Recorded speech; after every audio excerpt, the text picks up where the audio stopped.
Welcome back to Creatively Homemade, the Remote and Hybrid Professional.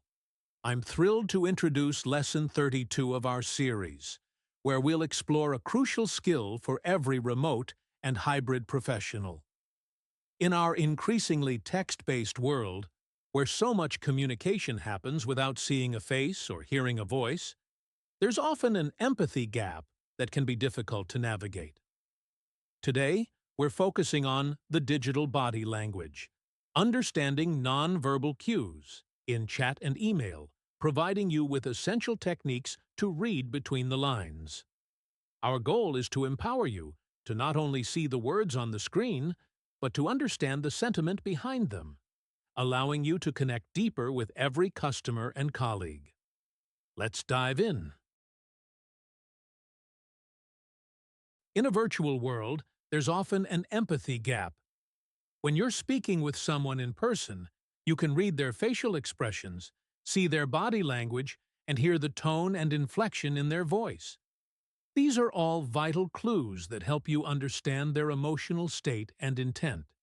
However, in many remote interactions, especially in chat, email, or even some phone calls, these cues are entirely absent. This forces a greater reliance on text-based cues, like emojis, punctuation, and specific word choices. This can lead to a higher risk of misinterpretation, both on your part and the customer's. Without direct visual feedback, a customer might easily feel unheard or unseen, even if you're actively trying to help. For example, a curt, one-word email from a customer might simply mean they're in a hurry, but it can be easily misread as anger or frustration. Understanding this gap is the very first step to intentionally developing techniques that bridge it, ensuring your empathy shines through every interaction and that you're always on the same page. The first strategy is to become a master interpreter of digital cues.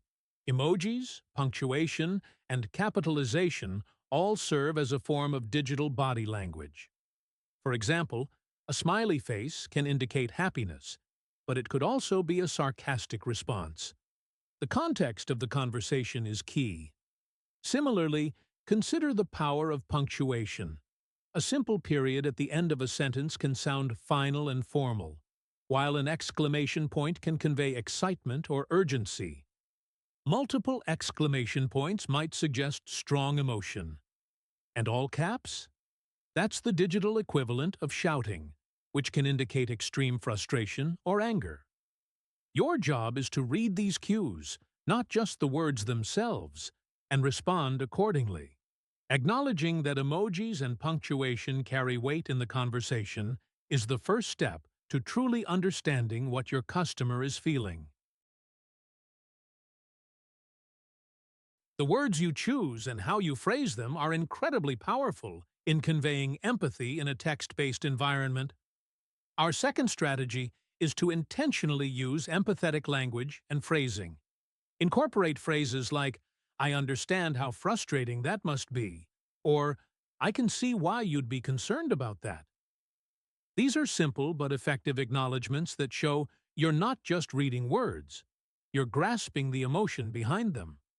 When a customer takes the time to share their story, you can respond with, "Thank you for sharing that with me," or "I appreciate you bringing this to my attention."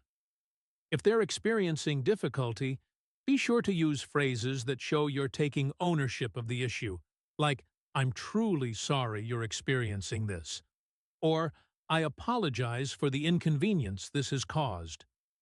As we discussed in Lesson 16 on positive language, always maintain a positive and reassuring tone. Your verbal empathy is all they have to go on, so make sure your language explicitly reflects your understanding and care. The words themselves are just one part of the story. Our third strategy is to read between the lines of urgency and tone. You can learn a lot by paying attention to the customer's response time and message length. A customer who sends a rapid-fire series of short, terse messages is likely feeling a high degree of urgency or frustration. In contrast, a customer who takes a long time to respond and sends a very long, detailed email might be confused or feeling overwhelmed. Look for the repetition of key words.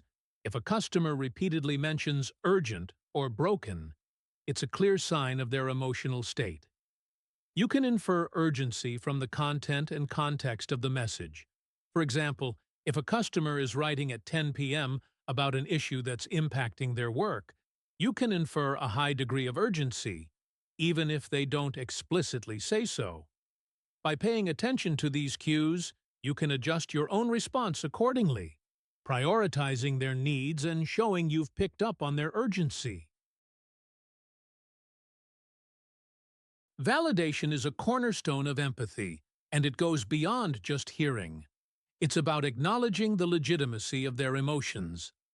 Our fourth strategy is to validate feelings and experiences.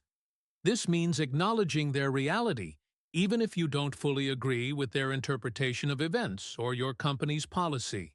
Phrases like, "That makes perfect sense why you'd be frustrated with that," or "I can certainly understand your concern," show you're seeing things from their perspective. Sometimes, generalizing can help to build rapport. Anyone would feel that way in that situation. This makes them feel less alone in their frustration. Crucially, avoid minimizing or dismissing their feelings with phrases like, "Don't worry about it," or "It's not that big a deal." Even if the issue seems small to you, it is significant to them. Validating their feelings builds rapport, establishes trust, and opens the door for effective problem-solving as they feel understood first. Sometimes, customers don't explicitly state their deepest frustrations or needs. Our fifth strategy is to probe for deeper understanding. This means you need to ask questions that encourage detailed answers, rather than a simple yes or no. Use open-ended questions like, "What happened next?" "How did that affect you?" Or, "Tell me more about what you're hoping to achieve." If something in their message isn't clear, ask for clarification respectfully, like, "Can you explain that a different way?" Or, "Could you give me an example?" This avoids making assumptions. Crucially, focus on the impact of the problem, not just the technical issue itself. Asking, "How has this specific error impacted your workflow today?" uncovers the true pain point, such as lost time or missed deadlines, which is often what is causing the frustration. Finally, listen for unstated needs, the underlying issues or emotions that the customer might not be articulating directly. Probing gently helps you get to the root of the problem and provide a more comprehensive, empathetic solution. Just as we learn to adjust our body language in a physical room, we must adjust our digital body language to match the context. Our final strategy is to choose your tone and formality intentionally. A good rule of thumb is to mirror the customer's level of formality.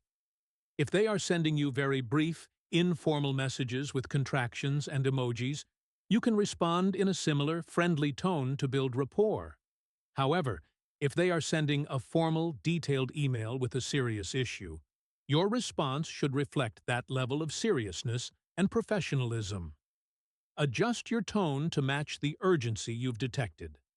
A rapid, reassuring response to a time-sensitive issue is very different from a detailed, thoughtful response to a complex problem.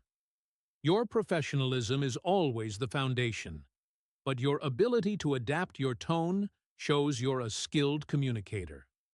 This makes every interaction feel more human and tailored to the individual you're serving. So, what's the ultimate impact of mastering digital body language?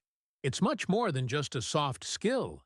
It leads to a dramatic reduction in misunderstandings as you become better at interpreting and responding to cues, and the customer feels you truly get it. It allows you to deliver more empathetic and timely support, because you're addressing the customer's actual emotional state, not just their technical problem.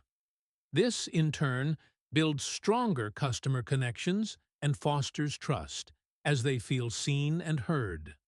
And ultimately, it creates a positive and professional reputation for you and your company, showing that you are a highly skilled communicator who can connect with anyone, no matter the distance. This is a skill that will serve you throughout your career. To further enhance your ability to demonstrate empathy in a virtual world, I've compiled some excellent resources for you. On this slide, you'll find highly recommended books that delve into the art and science of digital communication. Digital Body Language by Erica Dowen is a comprehensive guide to building trust and connection remotely, while The Hidden Language of the Digital Age and Emojis offer fascinating insights into the subtle cues and social norms of online communication. Additionally, I highly recommend some valuable online practices, including using empathy map templates to visually track a customer's feelings, engaging in role-playing scenarios to hone your skills, and performing a self-review of sent messages to understand how your own tone is perceived. For all the full details and where to find these, please make sure to check the comprehensive description below this video. Let's bring it all together. The power of positive language truly serves as the core of your professional impact, enhancing every previous communication skill. It refines your approach to Lesson 11, handling difficult people, making de-escalation more empathetic. It enhances Lesson 12, managing workplace conflict, fostering constructive resolution. It allows you to deliver Lesson 13, setting boundaries with grace. It helps you articulate your understanding when Lesson 14, receiving feedback. And it is absolutely vital when Lesson 15, giving feedback, ensuring your critique is constructive and well received. Now, Lesson 16. The power of positive language serves as the unifying principle, teaching you to empower all your remote communications. You're building a radiating and incredibly effective communication style. To conclude, I want to leave you with a simple call to action that you can implement immediately. For your next customer chat, practice reading for those digital cues we discussed, the emojis, the punctuation, the response time. Intentionally use the empathetic phrases we've reviewed today. And before you send your next email or chat message, pause for a second and ask yourself, how might a customer read the tone of this message? And am I communicating with clarity and empathy? Your goal is not just to get the job done, it is to cultivate genuine connection and serve with heart, not just to solve a problem. Remember, the resources we've discussed are all in the video description to help you on this journey. By mastering these skills, you are creating a more human and compassionate experience for every customer you serve. Thank you for joining me, and I look forward to seeing you in our next lesson.